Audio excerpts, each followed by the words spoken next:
Dr. Alan Pierce's footsteps echoed through the quiet halls of the Lunar Archives. The artificial gravity made his movements smooth as he walked past rows of data servers that held humanity's greatest secrets. It was just another Tuesday morning on the moon, but something about this day felt different. He stopped at his desk, a simple workstation facing the Earth through a reinforced window. The blue planet hung in the black sky like a marble, beautiful and deadly, though he didn't know just how deadly others considered it yet. Dr. Pierce. The voice made him jump. Katie Martinez stood in the doorway, her dark hair tied back in a practical bun.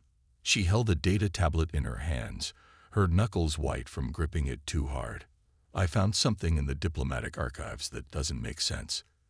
Alan gestured to the chair across from his desk. Show me. He had worked with Katie for 3 years now. As the military historian assigned to study the Seoul Quarantine Protocol, she rarely got excited over nothing. Katie sat down and placed her tablet on the desk. Look at these readings from the first contact event. She pushed the tablet toward him.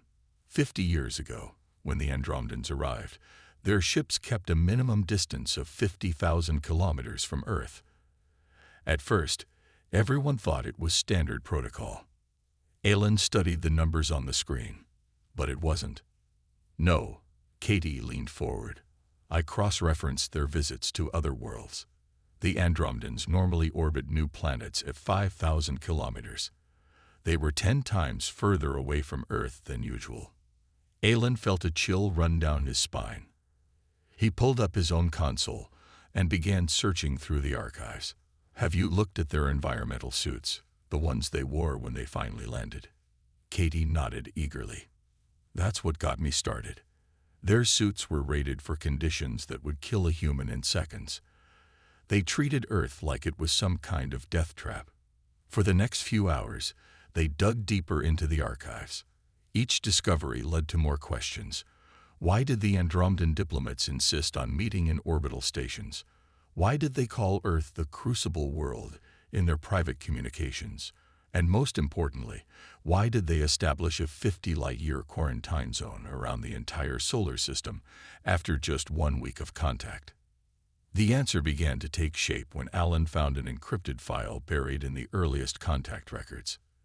It took him 3 hours to decrypt it, while Katie paced behind him, occasionally bringing coffee from the break room. I'm in, he said finally. The file opened, revealing a video recording from the first diplomatic meeting.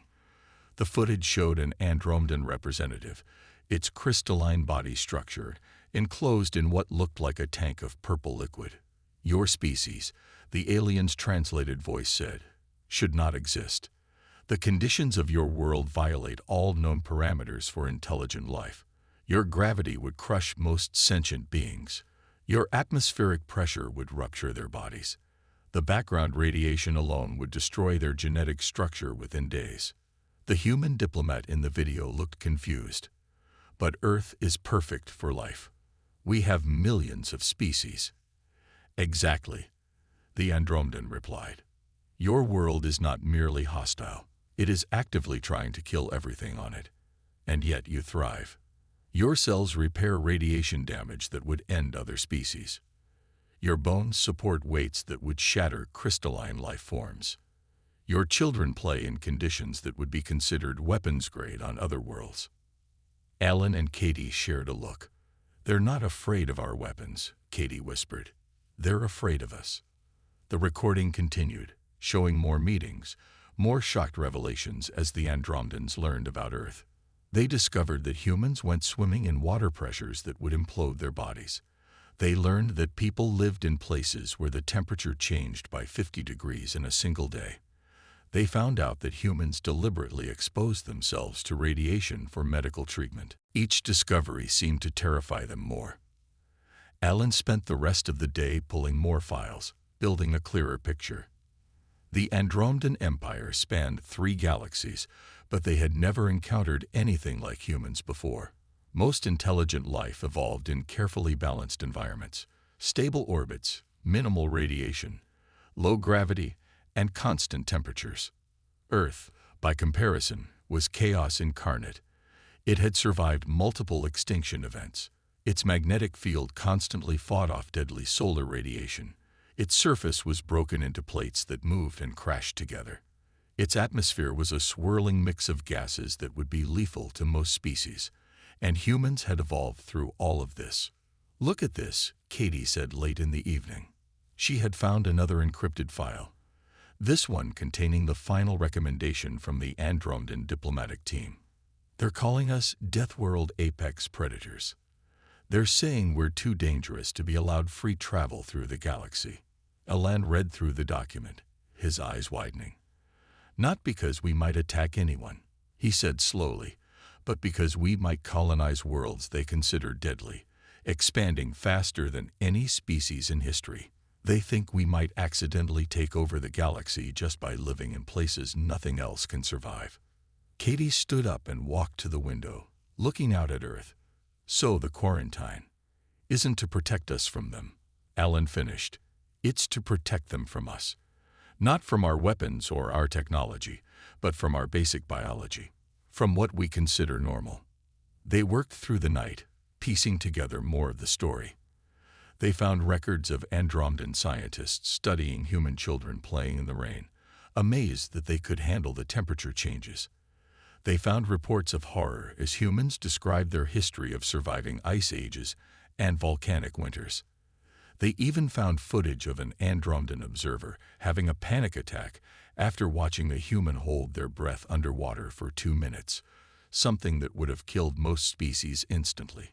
As the Earth set behind the lunar horizon, Alan and Katie sat in silence, processing what they had discovered. Humanity wasn't quarantined because they were primitive or dangerous or violent. They were quarantined because they were virtually indestructible by the standards of galactic life. "What do we do with this information?" Katie asked finally. Alan looked at the pile of data they had collected. "We need to tell people, not to scare anyone, but because we need to understand. The galaxy isn't keeping us out. They're keeping themselves safe from what we consider everyday life." Katie nodded slowly. "And the 50-light-year quarantine zone.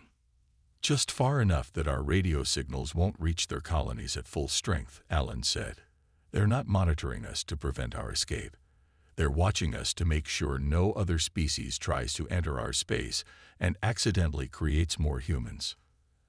As the lunar night fell, they began preparing their report.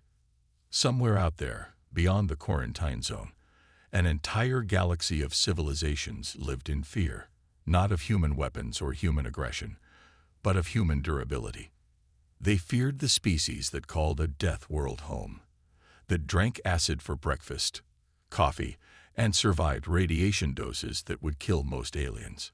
They feared humanity not for what it might do, but for what it simply was, the toughest species in the known galaxy, forged in the fires of what they called the Crucible World. Earth spun below them, beautiful and deadly, continuing its chaotic dance through space, unaware that its very nature had terrified an empire spanning 3 galaxies into creating the largest quarantine zone in known space. And somewhere in the Andromeda galaxy, the observation team watched the monitors, making sure nobody wandered too close to the Death World and its impossible inhabitants. 50 years earlier, Commander Lisa Wright stood on the bridge of the research vessel Stargazer, watching Jupiter's swirling storms through the main viewport. The massive gas giant filled half the sky, its famous red spot churning like an angry eye. The ship's radiation shields hummed steadily, protecting the crew from Jupiter's intense radiation belts. "Another boring day in paradise," said Susan Cooper, the ship's biologist, as she floated into the bridge. She had pushed off too hard from the corridor and had to grab a handrail to stop herself. Even after 6 months of studying Jupiter's moons, the crew still sometimes forgot about zero gravity. Lisa smiled. "I'll take boring. Boring means nothing's trying to kill us." The universe, it seemed, had a sense of irony. As soon as the words left her mouth, every alarm on the bridge started screaming. "Contact," called out Peter Nash from the sensor station. His fingers flew across the controls. "Something just appeared near Europa. It's big. And it's not one of ours. Lisa grabbed her command station's safety harness. Show me. The main screen shifted, zooming in on a patch of space near Jupiter's ice-covered moon. A ship hung there, shaped like a cluster of crystal spheres connected by gleaming bridges. It was beautiful, alien, and absolutely impossible to mistake for human technology. First contact, Susan whispered. We're actually having first contact. Lisa took a deep breath. All hands to stations. This is not a drill. I repeat, this is not a drill. She turned to her communications officer. Send the first contact package we prepared. Let's hope they understand mathematics. The next hour was tense as they waited for a response. The alien ship hadn't moved, but it was scanning them. Their sensors could detect the subtle probes washing over the Stargazer's hull. Finally, their communication system crackled to life. A series of mathematical equations appeared on their screen, followed by a crude but understandable translation matrix. They want to talk, Peter said, his voice filled with wonder. The alien ship identified itself as an Andromedan scout vessel, led by High Scout ZX-427. Their initial messages were cautious but friendly. They seemed genuinely excited to meet another spacefaring race. Then things started to get strange. Commander, Susan called out, frowning at her readings. They're asking us to confirm our location. They seem concerned about how close we are to Jupiter. Lisa looked at the message. The Andromedans were indeed asking repeatedly if the Stargazer's position was correct, if they were really operating this close to a gas giant's radiation belt. Confirm our position, Lisa ordered, and add a note that this is a standard research mission. We've been here for 6 months. The response came quickly. The Andromedans requested permission to send a shuttle for face-to-face contact. Lisa agreed, directing them to the Stargazer's main docking bay. When the alien shuttle arrived, the crew got their first surprise. The Andromedans emerged in environment suits that looked more like mobile tanks. Their crystalline bodies were visible through transparent sections, floating in some kind of purple liquid. Welcome aboard the Stargazer, Lisa said through the translation system. We can provide a more comfortable meeting room if those suits are uncomfortable. The lead Andromedan, ZX-427, made a gesture that their software translated as confusion. This ship's radiation shielding, it is minimal by our standards. How are you surviving? Lisa looked at Susan, who shrugged. Our shielding is well within safety parameters for human life, Lisa explained. We're receiving less radiation than we would on a sunny day at Earth's equator. The aliens' crystalline bodies flickered with what might have been alarm. They began scanning the humans with their own devices. Each reading seemed to disturb them more. Your cellular structure, one of the aliens said, it shows radiation damage. Well, yes, Susan stepped in, her biologist's curiosity engaged. All life on Earth has evolved to deal with some radiation. Our cells repair minor radiation damage constantly. It's normal. The word normal seemed to cause the aliens particular distress. They began asking more questions about Earth, about human biology, about how long humans could survive in space. The situation got even more interesting when a warning light flashed on the bridge. The solar flare was approaching Jupiter, which meant the radiation levels would spike. We should leave immediately, ZX-427 insisted. The radiation will reach lethal levels. Lisa checked the readings. No, we're fine. Our shielding can handle this level. We deal with flares all the time out here. The Andromedans were silent for a long moment. Then they asked permission to return to their ship to process this information. As they left, their crystalline bodies were flashing with patterns that their translation software couldn't interpret. Did we scare them? Peter asked after they'd gone. Susan was looking at her biological scans of the aliens. I think we did. Their biology. They're much more susceptible to radiation than we are. What we consider a safe level would kill them in minutes without those suits. Over the next few days, the Andromedans continued to communicate with the Stargazer, but they kept their distance. They were especially interested in Earth's history, in how humans had evolved, and in what humans considered dangerous versus safe. Each answer seemed to disturb them more. When Lisa mentioned that humans regularly worked on Europa's surface, using the radiation from Jupiter to power their research stations, the aliens stopped transmitting for 6 hours. When they finally invited Lisa and Susan aboard their ship for a return visit, the human crew discovered why. The Andromedan vessel's radiation shielding was thick enough to stop a nuclear blast. Every system had quintuple redundancy. The aliens lived in constant fear of radiation levels that humans barely noticed. Your species, Zix-427 explained, evolved on a world we would consider lethal, in a star system we would consider hostile, and you treat it as perfectly normal. You built a research station near a gas giant that produces enough radiation to kill most species, and you talk about it like it's a minor inconvenience. Isn't that good? Lisa asked. It means we can help each other. We can work in conditions you find dangerous, and you can teach us about space travel. The Andromedans' response was telling. You don't understand. Your ability to survive, it will change everything. There are thousands of worlds we considered too hostile for colonization. Worlds that, by your standards, would be paradise. Susan understood first. You're not worried about us being primitive, she said slowly. You're worried about how fast we'll expand once we start colonizing other worlds. Worlds that would kill us with a single breach in our environmental suits, Zix-427 confirmed. Worlds that your children could play on safely. The implications hung in the space between them. Humanity wasn't being judged for its technology, its warfare, or its culture. It was being judged for its sheer brutal durability. As the Stargazer's crew returned to their ship, Lisa looked at Jupiter's swirling clouds with new eyes. What they saw as a challenging but manageable environment, the rest of the galaxy saw as a deadly radiation-spewing monster. And humans had built research stations in its shadow. Send a message to Earth, she told her communications officer.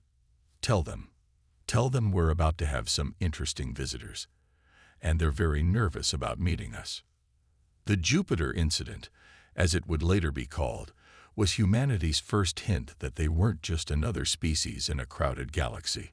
They were something else entirely, creatures that called death worlds home, that treated lethal radiation as a power source, and that considered heavily shielded space stations to be lightly protected. As the Andromedan ship prepared to leave for Earth, carrying its worried reports about the death world species they'd encountered, Lisa couldn't help but smile. Humanity had spent centuries wondering if they'd be seen as primitive by alien life. Instead, they were going to be seen as something far more interesting and far more frightening.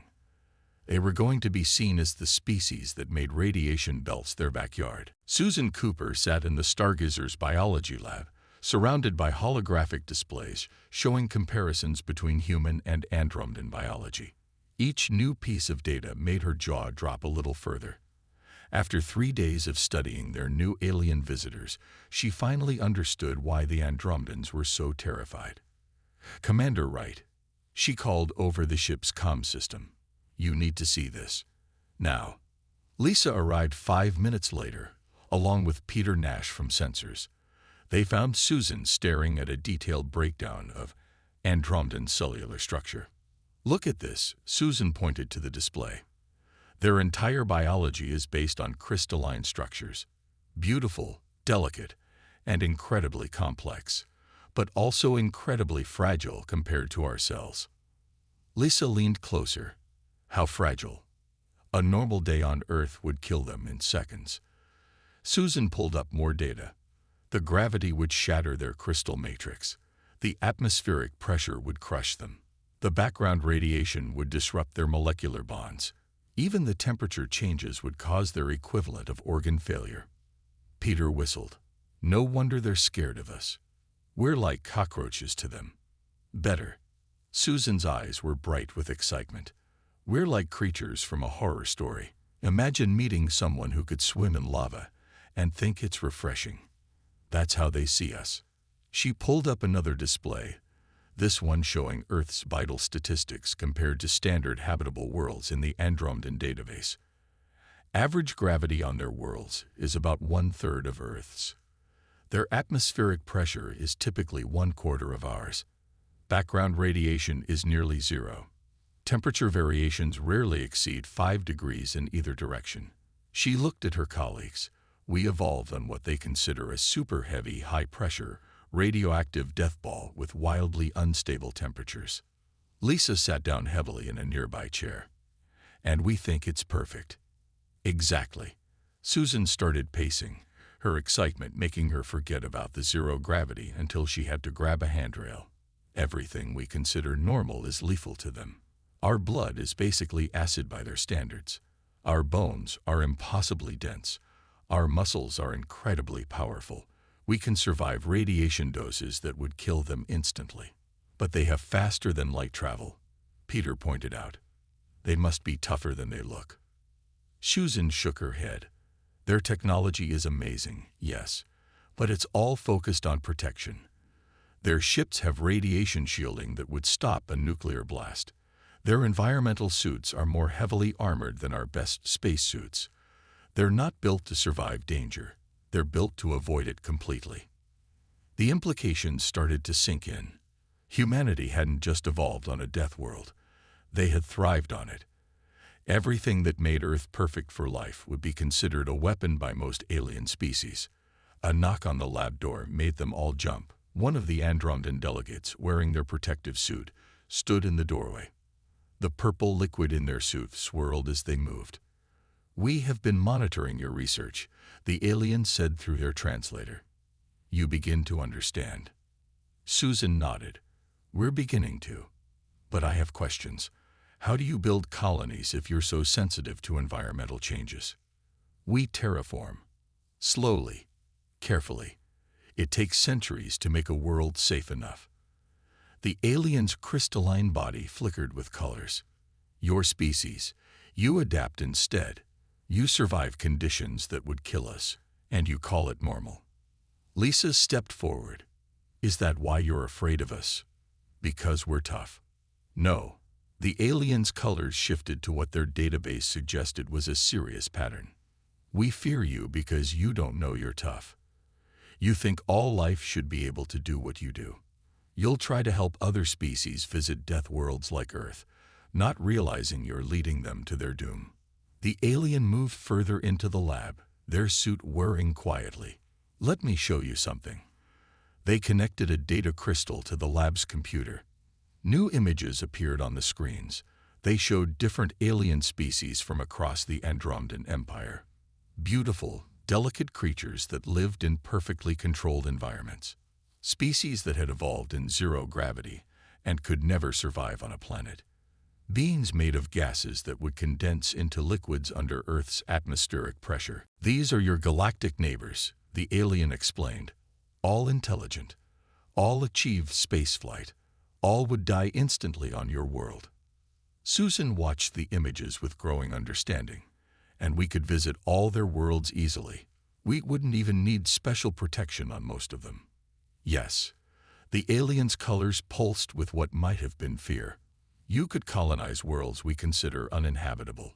You could expand faster than any species in history, and you would do it without even realizing how impossible it should be." Lisa crossed her arms. "That doesn't make us dangerous, doesn't it?" The alien turned to face her. "Your scientists are already talking about terraforming Mars. Do you know what terraforming means to us? Centuries of careful work to remove all radiation, reduce gravity, perfect the atmosphere. But you talk about adding just enough atmosphere to walk with a light breeze suit. You discuss melting the ice caps as if increasing temperature by dozens of degrees is simple." They pulled up more data. "We watched your old entertainment videos. Your science fiction. You imagine worlds far worse than Earth and think humans could live there with a bit of help. Do you understand? You don't see death worlds. You see challenges, opportunities, future homes. The lab fell silent as they processed this. Through the window, Jupiter's radiation-filled magnetosphere shimmered, a deadly beautiful curtain that would kill most intelligent life in the galaxy, and humans had built research stations in its shadow. There's more, the alien continued. Your adaptability. Your cells don't just survive radiation. They learn from it. Your bones don't just deal with high gravity. They get stronger. You don't just endure temperature changes. You enjoy them. You seek out new challenges, new extremes. Susan looked at her own cellular scans. We're constantly repairing and improving ourselves without even thinking about it. Yes, the alien's colors shifted again. You are not just surviving on a death world. You are its children, its perfect creation, a species that treats lethal environments as minor inconveniences. Later that night, after the alien had left, Susan sat alone in the lab, watching Earth's image on one of the screens. The blue planet looked so peaceful from space, so perfect. She had never thought of it as a monster that forged monsters, but from the galactic perspective, that's exactly what it was. She started writing her report for Earth scientists. They needed to understand what they were dealing with. The Andromedans weren't afraid of human weapons or human aggression. They were afraid of human nature itself. Dear colleagues, she wrote, I need to explain something about our place in the galaxy. We're not what we thought we were. We're not the middle ground, not the average. We're the extreme, the impossible. We're what other species tell horror stories about. She paused, then added, and the most terrifying thing about us is that we don't even know it. We think everyone can do what we do. We think we're normal. As she wrote, Jupiter's radiation washed harmlessly against the ship's minimal shielding, and somewhere in the distance, an Andromedan ship watched in terror as humans casually went about their business in what they considered a lethal environment. The terrible truth wasn't that humans were powerful. The terrible truth was that humans were powerful without even trying to be. And that, more than anything else, was why the galaxy would soon decide to quarantine the Sol system, not to protect humanity, but to protect everyone else from the death world species that called radiation belts home. John Baker stood at the window of Mars Colony 1, watching the dust storm approach across the red desert.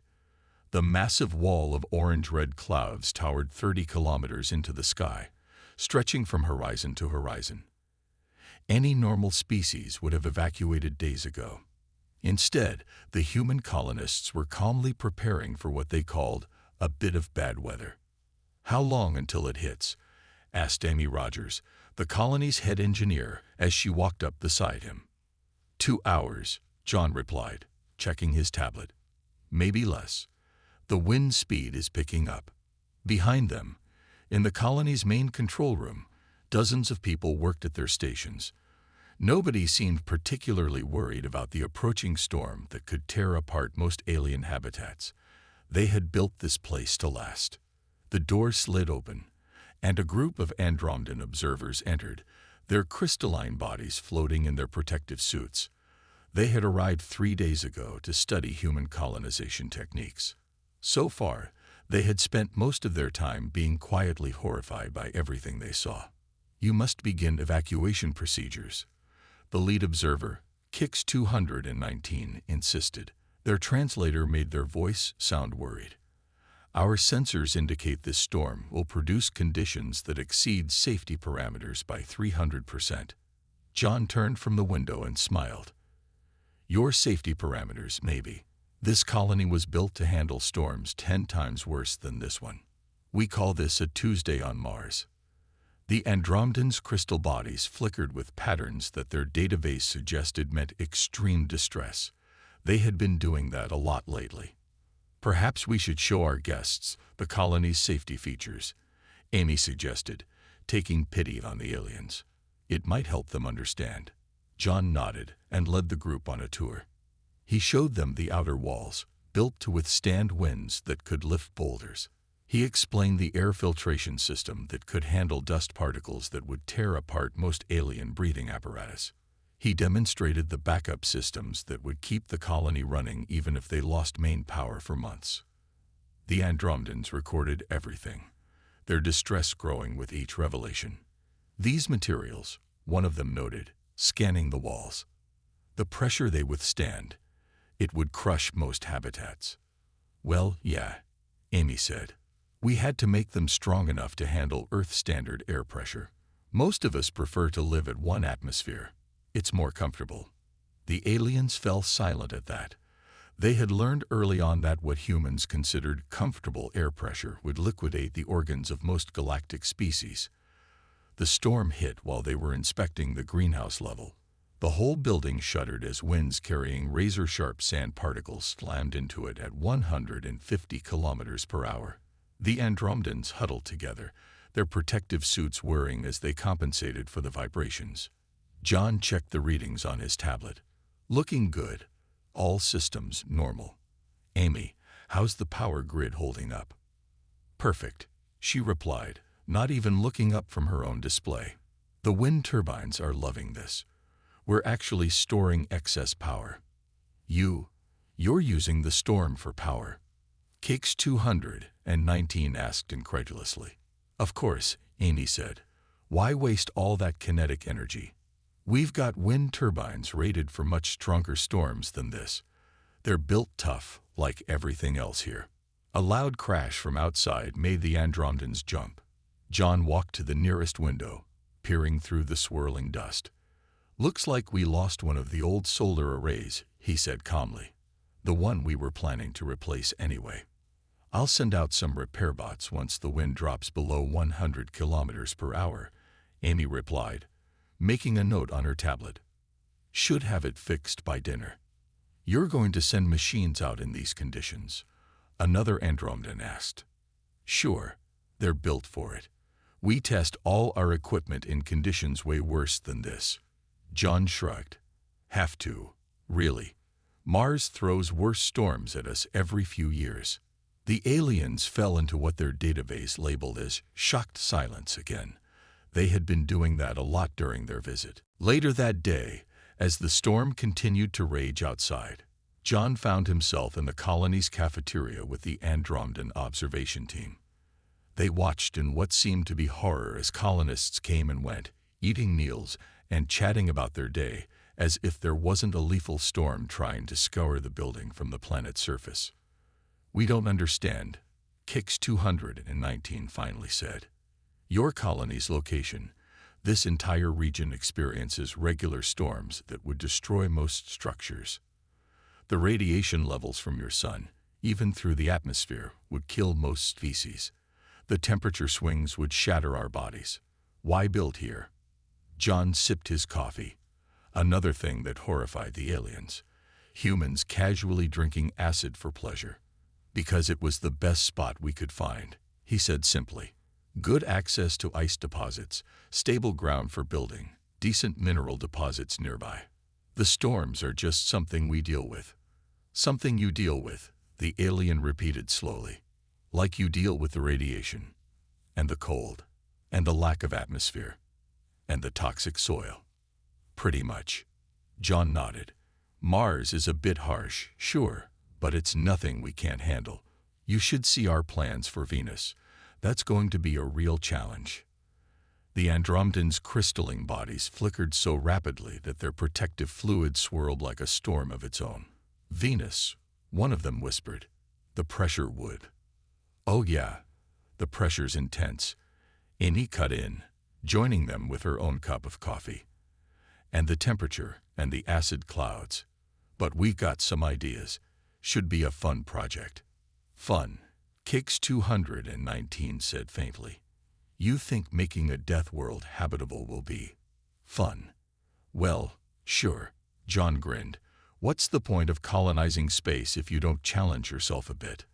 That evening, after the Andromedans had retreated to their heavily shielded ship, which they had parked well away from the colony, despite the colony's radiation shielding being perfectly adequate for human safety, John found Amy in the control room, monitoring the storm's progress. I think we scared them again, he said, dropping into the chair next to her. Amy laughed. We scare them by existing. Did you see their faces? Well, their colors. when the kids were playing in the exercise room. 1 gravity, standard pressure, and the kids were doing gymnastics like it was nothing. They're sending another report back to their empire, John noted, checking his tablet. Want to bet it's all about how humans are crazy. Not crazy, Amy corrected. Just adapted. This is normal for us. That's what scares them most, I think. We're not trying to be tough. We just are. The storm raged on through the night, battering the colony with winds that would tear apart most alien habitats. Inside, humans slept peacefully. Children dreamed in rooms that would crush most alien life forms, and repair bots waited patiently for the wind to drop just enough to begin their work. And in orbit, the Andromedan ship recorded everything, sending regular updates back to their empire about the Death World species that treated lethal storms as a minor inconvenience and built power generators to harness them. Their reports all carried the same warning. These humans don't just survive in conditions we consider lethal. They thrive in them. They're not conquering death worlds. They're at home in them. The Mars colony crisis wasn't really a crisis at all, except to a galaxy that suddenly realized just how unstoppable humanity might be. Not because they were trying to be tough, but because they didn't know how to be anything else. As the storm began to die down, John made a final note in his log. Another typical dust storm. Minor damage to outdated equipment. Power reserves at 120% capacity. Productivity only slightly affected. Note to self. Explain to Andromedan observers that this really isn't a big deal. Try not to scare them this time. He paused, then added, additional note. Maybe don't mention the Venus plans again. I think they've had enough excitement for one visit. Dr. Patricia Reynolds stepped into her protective suit, running through the safety checks with practiced ease. Around her, the Venus orbital station hummed with activity as other team members prepared for their shift on the surface. Through the reinforced windows, Venus filled half the sky, its thick clouds swirling with acid storms. The Andromedan delegation is here, said Major Frank Duncan, her head of security, through the suit's radio. They're refusing to leave their ship. Patricia sighed. Tell them they can observe from orbit if they want, but they're missing the interesting part. The interesting part was humanity's most ambitious project yet, the transformation of Venus. While Mars had scared the Andromedans with its storms and radiation, Venus terrified them on a whole different level. The pressure, heat, and acid atmosphere of Venus were beyond their comprehension of survivable conditions. Surface team, report in, Patricia called as she finished her suit checks. Ready, came the responses from her team of 12. They stood in the airlock, looking like heavily armored giants in their Venus-rated suits. To the Andromedans watching from their ship, they'd probably looked like they were preparing to jump into a star. The airlock cycle began. Patricia watched the pressure gauges rise as the chamber filled with Venus's atmosphere. Outside pressure, 90 times Earth standard. Temperature, 462 degrees Celsius. Conditions that would crush and cook most species instantly. Remember, Patricia said to her team, we've got observers today. Try not to do anything too crazy. A chuckle went through the group. They all knew that by Andromedan standards, just being here was crazy. The outer door opened, and they stepped onto the surface of Venus. Their boots crunched on the rocky ground as they made their way to the terraforming station. Above them, acid clouds raced past in winds that never stopped. Dr. Reynolds, a voice came through her radio. It was one of the Andromedan observers, finally speaking up. Our instruments must be malfunctioning. They show you walking in conditions that would destroy our strongest mining equipment. Your instruments are working fine, Patricia replied, checking a nearby sensor array. These conditions are pretty rough, but our suits can handle it. We've been working here for months. Silence from the observers. Patricia could imagine their crystalline bodies flickering with panic colors. The team reached the main terraforming station, a massive structure that looked like a cross between an oil rig and a space station. It stood on pillars of advanced materials that could withstand Venus's heat and pressure, housing the machines that would gradually transform the planet's atmosphere. Beginning today's maintenance routine, Patricia announced. She watched her team split up, each heading to their assigned tasks. They moved with confidence, completely at home in an environment that the rest of the galaxy considered impossible to survive. That's when everything went wrong. Dr. Reynolds, Frank's voice crackled with urgency. We've got a problem. Pressure spike in Sector 7. The seals are failing. Patricia turned to see one of her team members, operating a maintenance panel. A jet of Venusian atmosphere was spraying from a crack near his position. Get out of there, she shouted, but it was too late. The spray hit him full force. On any other planet, it would have been deadly. On Venus, it should have been instantly fatal. His suit sensors screamed warnings as the pressure and heat slammed into him. But he didn't die. Instead, he grabbed a repair kit from his belt and began sealing the leak. Status, Patricia called out. Suit integrity at 60%. He reported calmly, continuing his work. A bit warm in here, but I can finish this. Just need 5 minutes. From orbit, the Andromedans watched in horror. Their instruments told them that the human should be dead. The forces hitting his suit would have crushed their strongest ships. The heat would have melted their environmental systems, yet the human was treating it like a minor inconvenience. How? One of them finally asked. How is he still alive? Redundant systems, Patricia explained, moving to help with the repairs. Our suits are built with multiple backup layers. Even if half the systems fail, we can still work long enough to get to safety. But why take the risk? The alien's voice shook. Why not use remote devices? Because sometimes you need human hands on the job, Patricia replied. Besides, how else are we going to learn what works and what doesn't?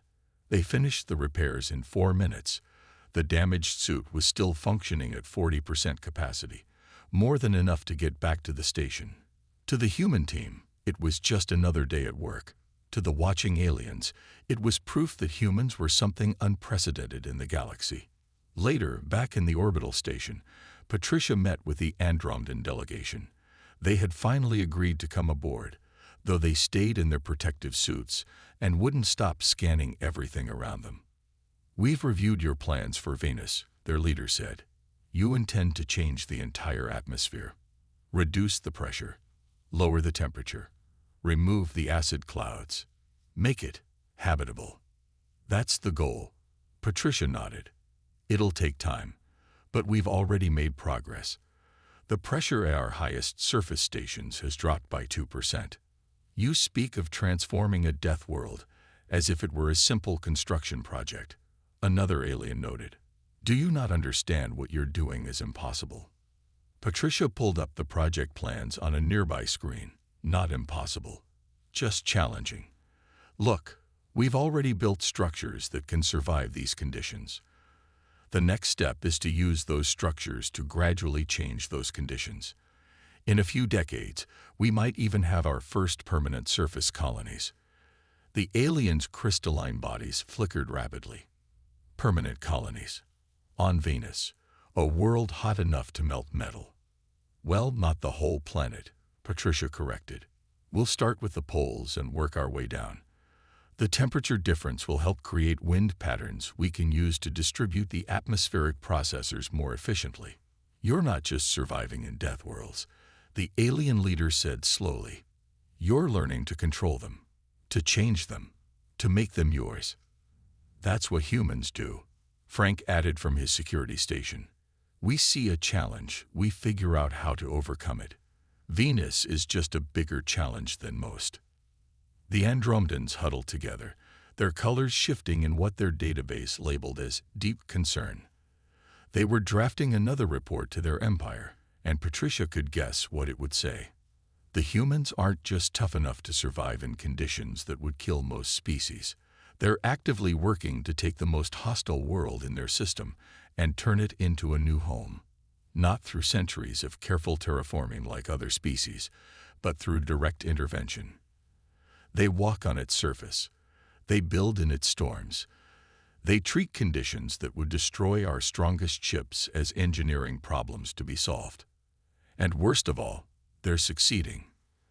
That evening, as Venus sat behind the station, Patricia made her daily log entry, day 147 of the Venus project. Minor suit breach during maintenance, successfully repaired. Surface team performed excellently. Atmospheric processors working at 108% efficiency. Andromedan observers continue to be disturbed by our existence. Reminded them again that this is just the beginning. Probably shouldn't have mentioned our plans for Mercury. Note for tomorrow. Begin pressure reduction sequence in Sector 12. Another small step toward making Venus our new home. She paused, then added, additional note. The Andromedans are right about one thing. Humans are changing what's possible in this galaxy. Not because we're trying to be special, but because we don't know how to be anything else. We see a death world, and we don't run away. We don't hide. We roll up our sleeves and get to work. And maybe that's what really scares them. Dr. Alan Pierce and Katie Martinez sat in the Lunar Archives conference room, facing the assembled group of Earth's top scientists and military leaders. The holographic displays showed their discoveries about the true nature of the Sol quarantine, while the faces of the audience showed growing understanding and amazement. So you see, Katie explained, pointing to the data, the 50-light-year quarantine zone isn't a prison. It's a buffer zone. The Andromedans aren't trying to keep us in. They're trying to keep everyone else out. Out. General Sandra Clark leaned forward. Why? We've proven we're not hostile. Alan stepped up to the main display. Because they're afraid we'll accidentally kill any species that tries to copy us. He pulled up the biological comparison charts. Look at what we learned from the Mars colony and Venus project observations. Most species in the galaxy would die just trying to visit Earth. Their ships would crumple under Jupiter's gravity. Their environmental suits would fail in Venus's atmosphere. But we handle all those conditions easily, a scientist pointed out. Exactly, Katie nodded. And that's what terrifies them. They're not afraid we'll attack other worlds. They're afraid other species will try to be like us and die in the attempt. The room fell silent as the implications sank in. Humanity wasn't quarantined because they were dangerous. They were quarantined because they made the impossible look easy. Alan brought up the latest data from the Venus project. Look at how we're transforming Venus. Other species take centuries to make minor changes to perfectly habitable worlds. We're casually remaking a planet that would kill most alien life forms instantly. And we're doing it by walking on the surface in protective suits that they consider more durable than their warships. It gets worse, Katie added. She displayed the genetic analysis they'd discovered. Our cells repair radiation damage that would destroy most species. We treat heavy gravity as normal. We drink acid for pleasure. Coffee has become a major point of concern in their reports. We let our children play in conditions that would kill most adult aliens. The general raised her hand. But what about their technology? They have faster-than-light travel. Surely that makes them more advanced. Alan shook his head. Their technology is amazing, yes. But it's all focused on avoiding danger. We focus on surviving it. They build ships with enough shielding to survive a nuclear blast. We build research stations in Jupiter's radiation belts and complain that the coffee maker is broken. He pulled up more data, showing the expansion predictions the Andromedans had made. They've calculated that if we start colonizing other worlds, we'll expand faster than any species in history, not because we have better technology, but because we can live places they can't even visit. There are thousands of worlds they consider too dangerous to approach that we would find perfectly comfortable. Katie took over, showing the diplomatic records. The final straw was when they realized we don't even know we're special. We assume everyone can do what we do. We offer to help other species visit what we consider mild environments, not realizing we're inviting them to their deaths. The room erupted in discussion. Scientists argued about the implications. Military leaders debated the strategic situation. Diplomats worried about future relations. Alan let them talk for a few minutes before he raised his hand for silence. "There's more," he said quietly. "Show them, Katie." Katie brought up the final file, the one that had been most heavily encrypted. "The Andromedans have discovered something that terrifies them even more than our toughness. We're still evolving, still adapting. Every generation of humans born on Mars is slightly better at handling low pressure. Every child born in the outer system stations shows slightly better radiation resistance. We're not just surviving in death worlds," Alan continued. "We're getting better at it. The Andromedans can calculate exactly how long it will take before humans can walk on Mars with minimal protection, before we can work on Venus in light suits, before we can swim in Jupiter's liquid layers." The room fell silent again, but this time it was a different kind of silence.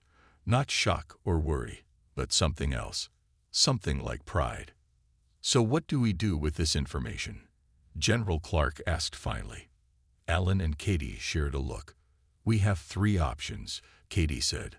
"First, we can respect the quarantine and stay in our system. Second, we can fight it and risk war with the Andromedan Empire. Or third, we can do what humans always do," Alan finished. "Adapt. Innovate. Find ways to help other species survive what we consider normal. But this time, we do it carefully, understanding our own strength." He brought up a new display, plans for what he called the Humanity Project.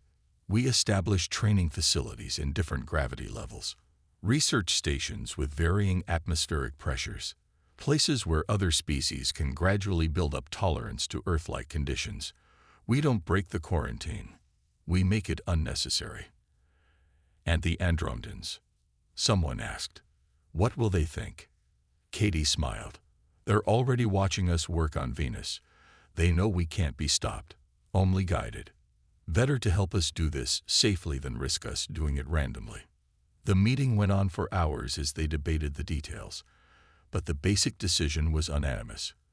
Humanity would do what it had always done, face the impossible, and find a way to make it possible, not just for themselves, but for everyone. Later that night, Alan stood at his window in the lunar archives, looking at Earth hanging in the black sky, the blue planet that had forged humanity into something the galaxy had never seen before, creatures that called death worlds home and treated lethal environments as minor inconveniences. "Are we ready for this?" Katie asked, joining him at the window. "No," Alan replied honestly, "but we weren't ready to survive on Earth, or colonize Mars, or transform Venus. Being ready isn't what humans do. We adapt. We overcome. We thrive." He pulled up one final display, a message they decoded from the Andromedan Observation Team's latest report. "The humans have discovered the truth about their quarantine. As predicted, they are not angry. They are not afraid. They are already making plans to help other species survive in conditions we consider impossible. They cannot be contained. They cannot be controlled. They can only be guided. And perhaps that is not a bad thing. The galaxy has many death worlds waiting to be explored. Who better to lead that exploration than the species that calls such worlds home?" "The quarantine will hold for now," Alan said, closing the display. "Not because it has to, but because we choose to respect it. And in the meantime, we'll do what humans have always done." "What's that?" Katie asked, though she already knew the answer. "We'll take impossible things and make them possible. We'll turn death worlds into gardens. We'll help others survive what we consider normal. And maybe, just maybe, we'll teach the galaxy that impossible is just another word for hasn't been done yet." As they watched, a supply ship lifted off from Earth, heading for the Mars colony.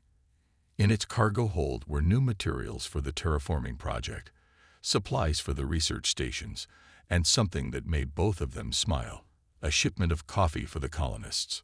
Somewhere out there, beyond the quarantine zone, the Andromedan Empire watched and worried. But they also watched and learned, because that's what humanity had taught them.